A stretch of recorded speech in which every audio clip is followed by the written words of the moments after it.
Salutations à tous, c'est le frère Mouta Mouanidi. Et aujourd'hui, encore une fois, par la manifestation de la grâce de l'Oba, le seul et l'unique créateur, par son verbe, par le deuxième, le seul enseignant, mandaté en cette époque, Zulu Lassan, on va aller dans Bibel Kalatambale, la Bible authentique pour cette exhortation. Pour vous procurer le livre de la vérité, allez dans les éditions zululassan.com. Également pour vous procurer les autres rouleaux tels que Kalatan Dimsi, le livre mystérieux, le code révélé de la Bible authentique. Donc aujourd'hui, on va aller dans le livre de Sangwa Bwam. Il est connu sous le nom de Toby. Mais ici, c'est véritable. Donc, son véritable livre, ses véritables propos. Sangwa Bwam, Toby, le veilleur. On va aller au chapitre 7 à partir du verset 1 jusqu'au verset 17. Donc ici, le titre, c'est « Instruction donnée par Sangwa Bwam à son fils ». Donc, il a donné des instructions. C'est comme une sorte de testament qu'il a donné, donc qu'il a dit à son fils, donc des instructions. Donc ce qui est important. Donc Sangwa c'était un initié. Donc ce qu'il va dire à ce moment-là, parce que là, déjà par rapport au contexte, c'était après qu'il soit devenu aveugle et il avait demandé donc à l'Oba par son verbe, parce que il avait entendu donc des insultes, il était attristé, donc il ne voulait plus vivre. Donc, il avait dit que la mort physique est préférable à la vie. Donc, vivre physiquement, donc dans le visible. Donc, il a demandé à l'Oba de lui délivrer de cette détresse. Et donc là, suite à cela, parce qu'il a demandé cela, donc il doit préparer donc son départ. Ainsi, il va donner des instructions à son fils.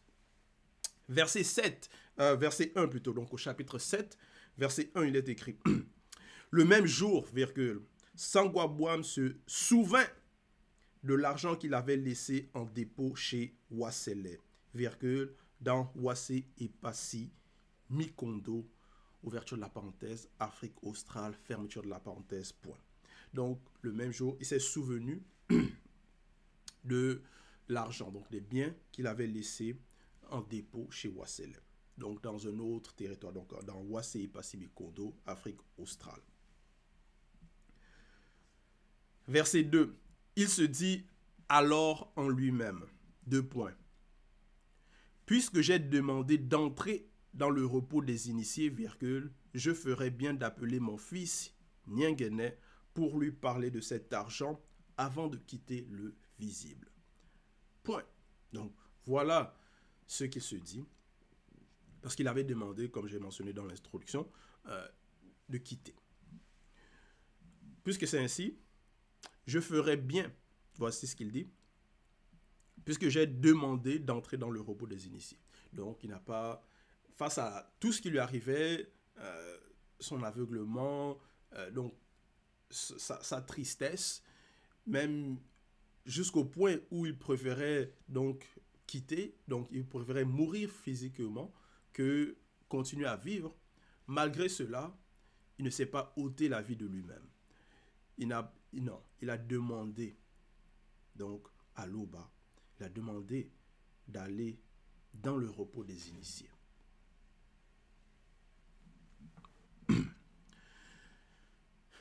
Et là, il va préparer son départ. Et c'est très important. Parce que si on ne prépare pas,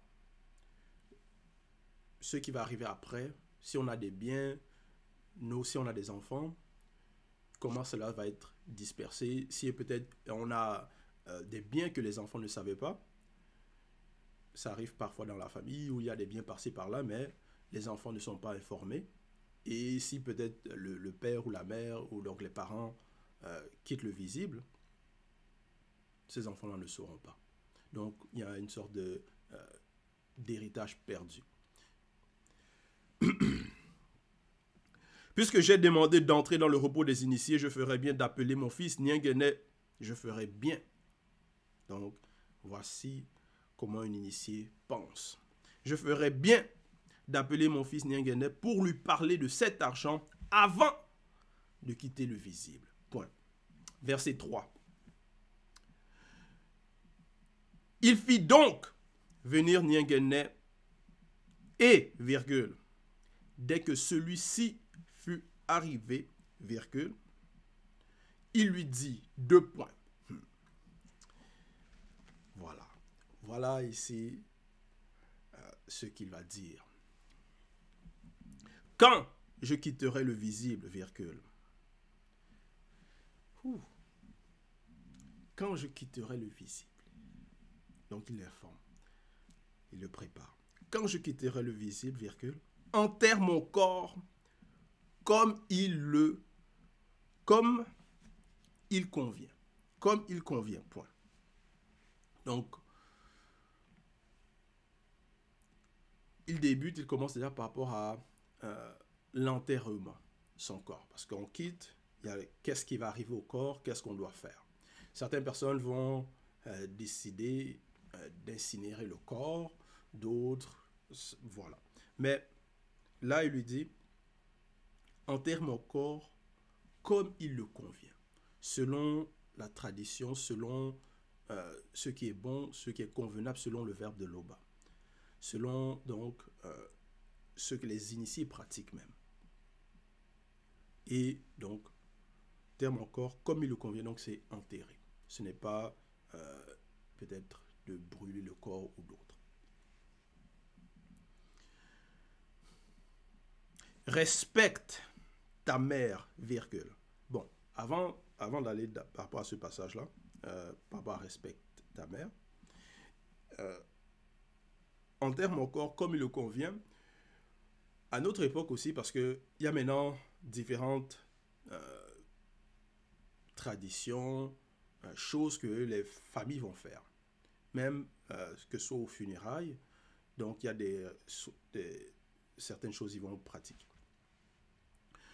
Et même par rapport au corps aussi, quand ils vont enterrer le corps, le cercueil, parfois ils vont mettre des signes. Des signes, donc, ça va être peut-être la croix ou d'autres. Et par rapport à la croix, ça, c'est pas convenable, ça, c'est pas selon le verbe. Donc, il faut que, si on prépare un testament, on dise comment on veut aussi que le cercueil soit, qu'il n'y ait pas des symboles, des non-initiés, des blancs et des sans-mêlés, des symboles des religions, des fausses religions, parce que bon, toutes les religions sont fausses.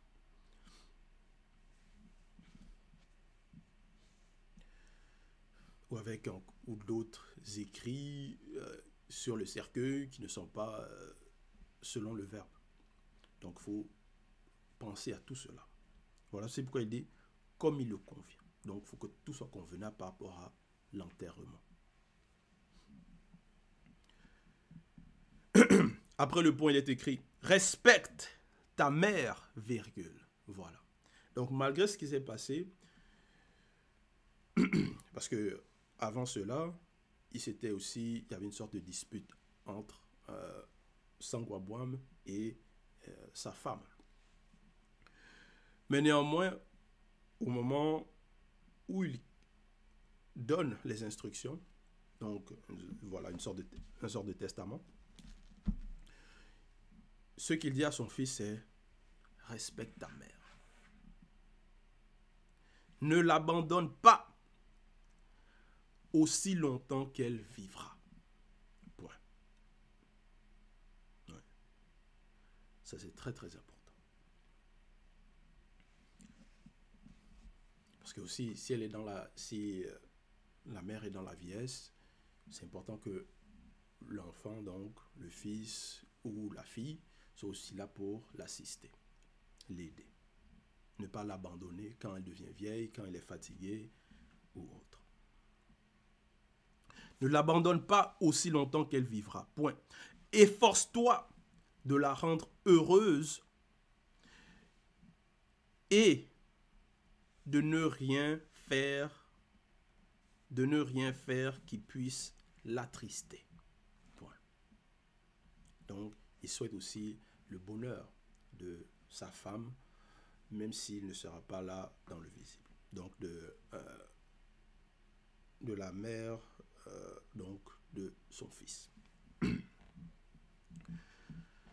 Verset 4.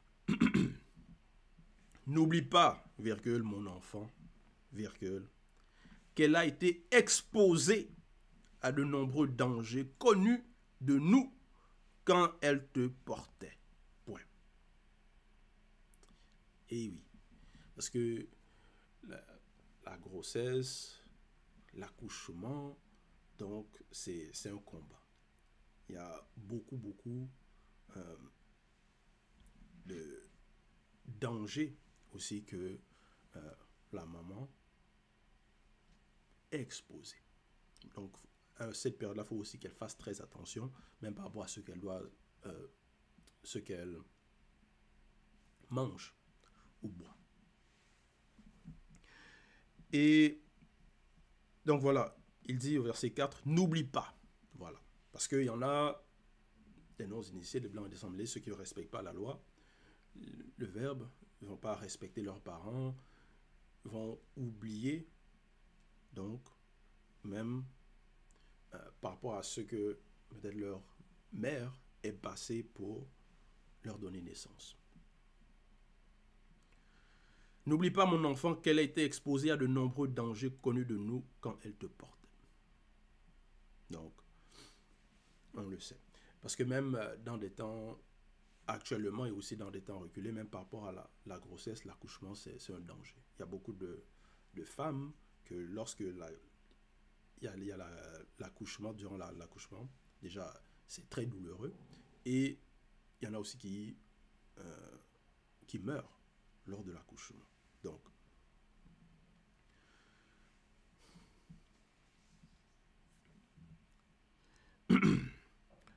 n'oublie pas, mon enfant, qu'elle était exposée à de nombreux dangers connus de nous quand elle te portait. Point. À sa mort physique, virgule. Il dit bien aussi à sa mort physique. Donc, et non la mort spirituelle, parce que c'est une initiée. Et lui aussi, c'est un initié. Parce qu'au verset 2, il dit, puisque j'ai demandé d'entrer dans le repos des initiés. Donc, ce n'est pas la mort spirituelle. À sa mort physique, donc au verset 4, enterre son corps près du mien dans le même tombeau. Point. Donc, voilà la précision. Il va dans les détails, dans le même tombeau. Près du mien, son corps près du mien dans le même tombeau. Voilà les instructions. Verset 5. Mon enfant, virgule, n'oublie jamais les lois du verbe de l'Oba, virgule, durant toute ta vie. Point. Donc, parce que là, certes, il a donné une initiation à son fils. Mais là, quand il s'en va, là, il va faire ce qu'on appelait comme un résumé. Vraiment, la base, ce qui est important. Donc, il lui dit, puisqu'il va quitter, donc il veut qu'il garde cela. Ce qui est important, voilà. Mon enfant, n'oublie jamais les lois du verbe de l'Oba durant toute ta vie. Donc, les préceptes. Garde-toi de pécher et de désobéir à ses commandements. Point. Toute ta vie, fais ce qui est juste. Point virgule. Ne t'engage jamais sur le chemin du mal. Point. Voilà. Ça, c'est la base. Ça, c'est la sanctification.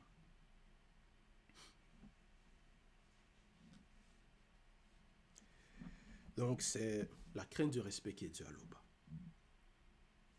Verset 6. Car ceux qui agissent avec honnêteté réussiront ce qu'ils entreprennent. Point. Voilà.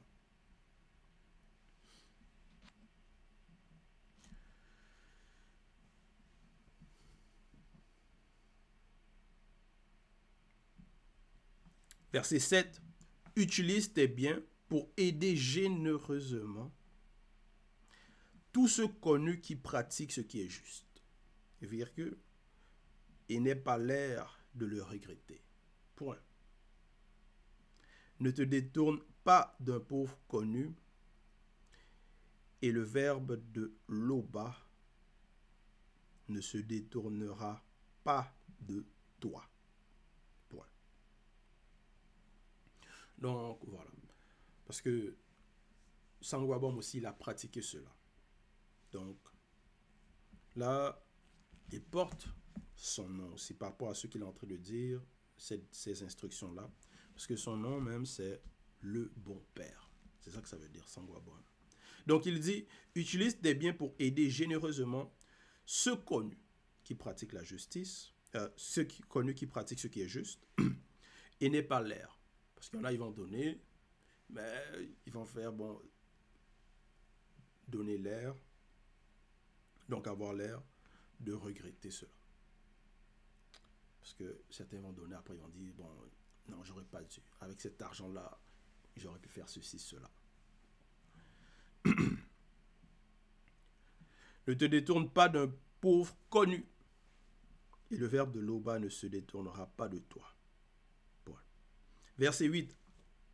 Accorde ton aide selon les biens dont tu disposes. Virgule. Voilà. Parce que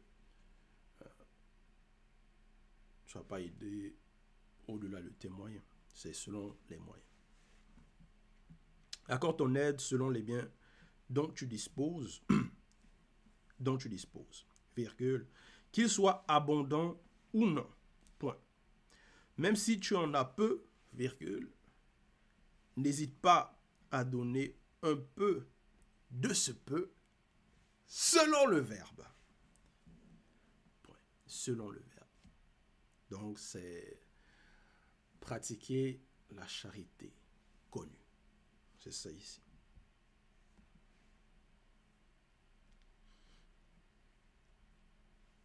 Donc, si on a peu, on donne un peu de ce peu, selon le verbe. Donc, selon les lois, les instructions, selon le protocole. Verset 7. De cette façon, virgule, tu mets en réserve un trésor précieux pour les mauvais jours. Point.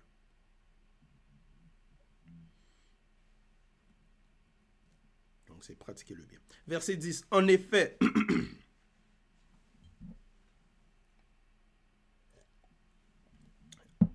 verset 10. En effet, virgule, celui connu qui donne au pauvre connu, virgule, celui-là est protégé de la mort spirituelle tant qu'il agit selon le verbe, point virgule. Sa générosité le préserve de descendre dans la nuit du tombeau. Point. Donc c'est une protection aussi. Par les bonnes œuvres, les bonnes actions, on est protégé.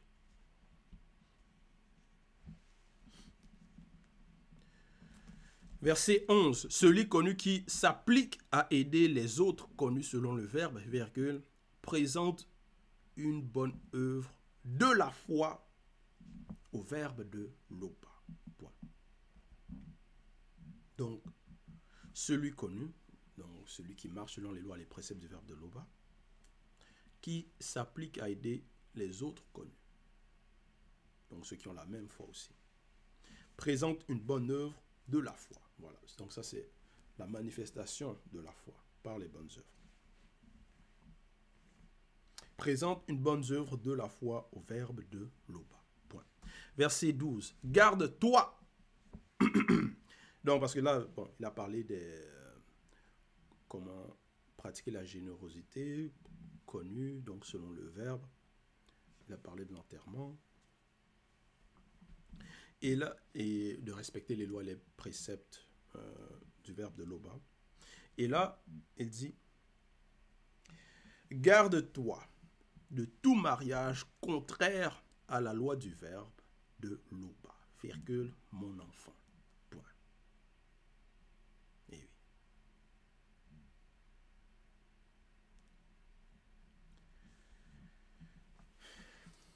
Parce que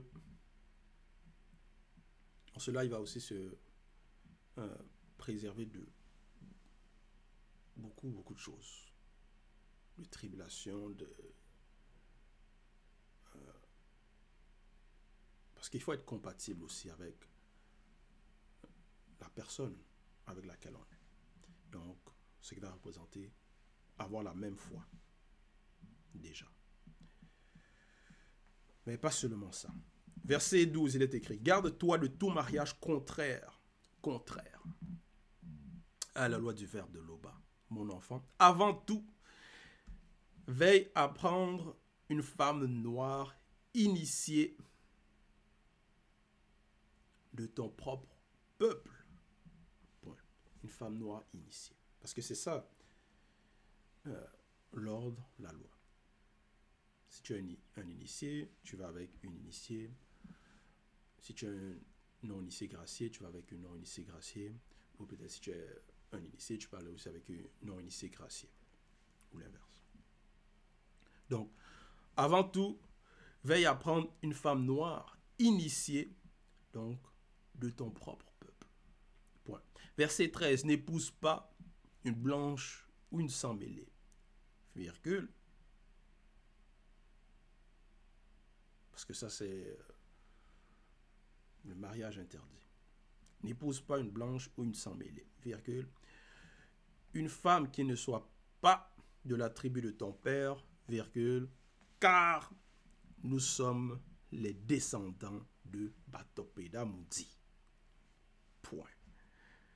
Et Batopeda Moudi, c'est avec un B majuscule. Donc, Batopeda Moudi, c'est prophète. Nous sommes les descendants. Donc, il sait, Sangobwam sait de quelle lignée il descend, d'où il vient, qui sont ses ancêtres, avec un A majuscule.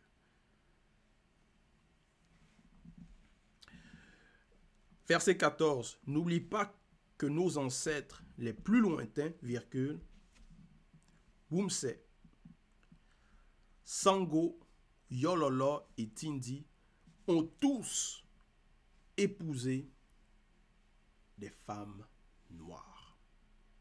Eh oui. Ont tous épousé des femmes noires. Donc c'est l'exemple à suivre.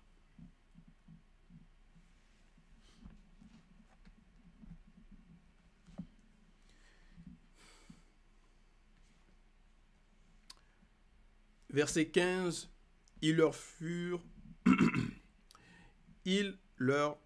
accordés des enfants et la terre en possession. Point. Donc ils ont eu des bénédictions aussi. Alors, au verset 16, alors, mon enfant, attache-toi selon le verbe à tes frères ton Bonébila. Point. Ne sois pas orgueilleux à l'égard des tiens, virgule, hommes et femmes de ton peuple, virgule, au point de ne pas vouloir prendre une épouse parmi eux. Point. En effet, l'orgueil conduit à beaucoup de déceptions et à la ruine. Point. De même, la paresse est source de pauvreté et de misère extrême. Point virgule, elle est l'instrument de la famine. Point. Donc il met en garde. Donc déjà, il dit, attache-toi selon le verbe à tes frères ton Bonébila.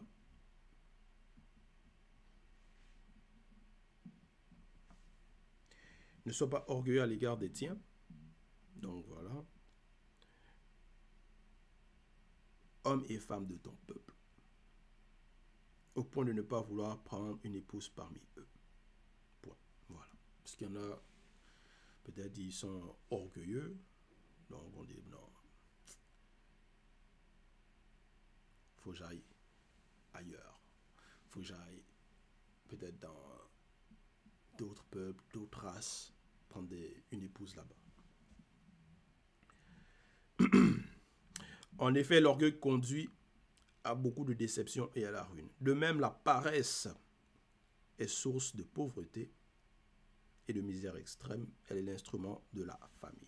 Voilà. Donc ça c'est donc la paresse, parce que la personne qui ne veut pas travailler, n'aime pas faire des efforts. Donc ça c'est ça la source de pauvreté et de misère extrême. Verset 17. N'attends pas au lendemain pour payer le salaire de ton ouvrier. Point virgule. Paye-le tout de suite. Point. Si tu sers l'obal de cette façon, virgule, son verbe te récompensera. Point. Prends garde à toutes tes actions, virgule. Donc, tout ce qu'on fait, tout ce qu'on dit.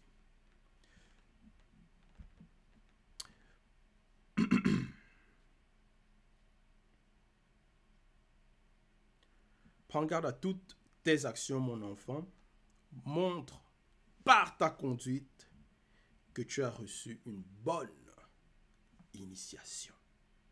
Point. Donc,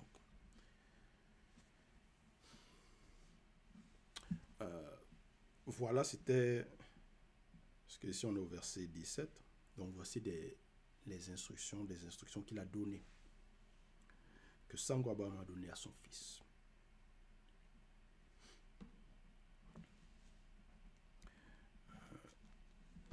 Et ces instructions-là, c'est pour son bien-être. Pour non seulement son bien-être physique, parce que aussi quand il parle, il dit aussi, de même la paresse est une source de pauvreté, de misère extrême. Donc il veut aussi l'épargner de cela. Donc voilà pourquoi il donne de bons conseils. Il y a aussi, du point de vue